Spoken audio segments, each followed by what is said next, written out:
बिस्मिल्लाहिर्रहमानिर्रहीम। नाज़रीन अस्सलाम वालेकुम। मैं हूं उमर बरलास और आप देख रहे हैं उमर बरलास अपडेट्स। नाज़रीन, हमने मुंतखब अहादीस के वाक़यात का एक सिलसिला शुरू किया है।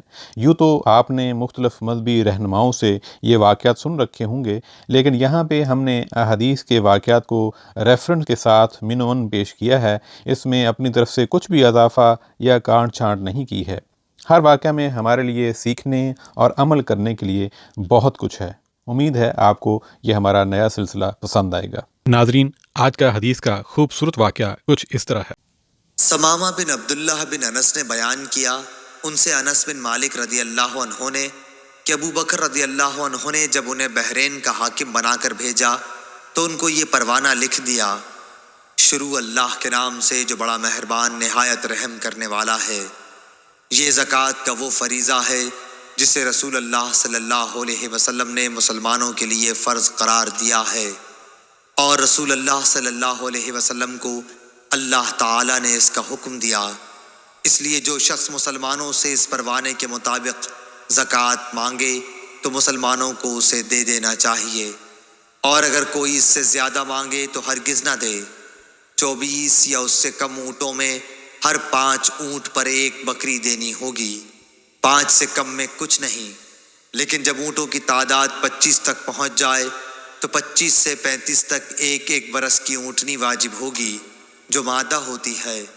जब ऊँट की तादाद 36 तक पहुँच जाए तो 36 से 45 तक 2 बरस की मादा वाजिब होगी। जब तादाद 46 तक पहुँच जाए तो 46 से 60 तक में 3 बरस की ऊँटनी वाजिब होगी जो जुफ्ती के काबिल होती है। जब तादाद 61 तक पहुँच जाए तो 61 से 75 तक 4 बरस की मादा वाजिब होगी। जब तादाद 76 तक पहुँच जाए तो 76 से 90 तक 2-2 बरस की 2 ऊँटनियाँ वाजिब होंगी। जब तादाद 91 तक पहुँच जाए तो 91 से 120 तक 3-3 बरस की 2 ऊँटनियाँ वाजिब होंगी जो जुफ्ती के काबिल हों। फिर 120 से भी तादाद आगे बढ़ जाए तो हर 40 पर 2 बरस की ऊँटनी वाजिब होगी, और हर 50 पर एक 3 बरस की। और अगर किसी के पास 4 ऊँट से ज़्यादा नहीं तो उस पर ज़कात वाजिब न होगी, मगर जब उनका मालिक अपनी खुशी से कुछ दे। और उन बकरियों की ज़कात जो साल के अक्सर हिस्से जंगल या मैदान वगैरह में चरकर गुजारती हैं, अगर उनकी तादाद 40 तक पहुँच गई हो तो 40 से 120 तक एक बकरी वाजिब होगी, और जब 120 से तादाद बढ़ जाए तो 120 से 200 तक 2 बकरियां वाजिब होंगी। अगर 200 से भी तादाद बढ़ जाए तो 200 से 300 तक 3 बकरियां वाजिब होंगी, और जब 300 से भी तादाद आगे निकल जाए तो अब हर 100 पर एक बकरी वाजिब होगी। अगर किसी शख्स की चरने वाली बकरियां 40 से एक भी कम हो तो उन पर ज़कात वाजिब नहीं होगी, मगर अपनी खुशी से मालिक कुछ देना चाहे तो दे सकता है। और चांदी में ज़कात 40वां हिस्सा वाजिब होगी। लेकिन अगर किसी के पास 190 दिरहम से ज़्यादा नहीं है तो उस पर ज़कात वाजिब नहीं होगी, मगर खुशी से कुछ अगर मालिक देना चाहिए तो और बात है। सही बुखारी हदीस नंबर 1454। अता बिन यसार ने बयान किया और उन्होंने अबू सईद खदरी रदी अल्लाह अन्हो से सुना, वो कहते थे कि नबी करीम सल्लल्लाहु अलैहि वसल्लम एक दिन मिंबर पर तशरीफ़ फरमा हुए। हम आपके इर्द गिर्द बैठ गए। आपने फरमाया कि मैं तुम्हारे मुताल्लिक़ इस बात से डरता हूँ कि तुम पर दुनिया की खुशहाली और उसकी ज़ेबाइश व आराइश के दरवाज़े खोल दिए जाएंगे। एक शख्स ने अर्ज़ किया, या रसूल अल्लाह, क्या अच्छाई बुराई पैदा करेगी? इस पर नबी करीम सल्लल्लाहु अलैहि वसल्लम खामोश हो गए। इसलिए उस शख्स से कहा जाने लगा कि क्या बात थी?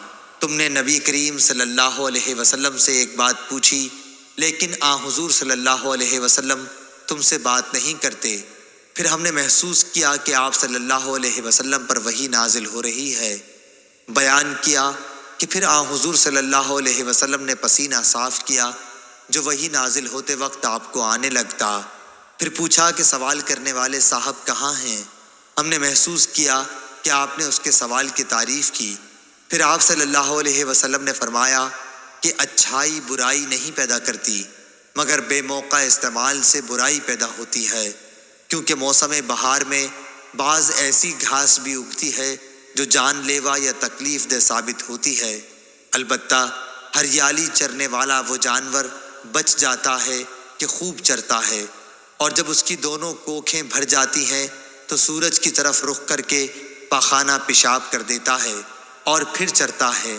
اسی طرح یہ مال و دولت بھی ایک خوشگوار اور سبزہ زار ہے، اور مسلمان کا وہ مال کتنا عمدہ ہے جو مسکین، یتیم اور مسافر کو دیا جائے، یا جس طرح نبی کریم صلی اللہ علیہ وسلم نے ارشاد فرمایا، ہاں اگر کوئی شخص زکوٰۃ کا حقدار ہونے کے بغیر لیتا ہے تو اس کی مثال ایسے شخص کی سی ہے جو کھاتا ہے لیکن اس کا پیٹ نہیں بھرتا، اور قیامت کے دن یہ مال اس کے خلاف گواہ ہوگا۔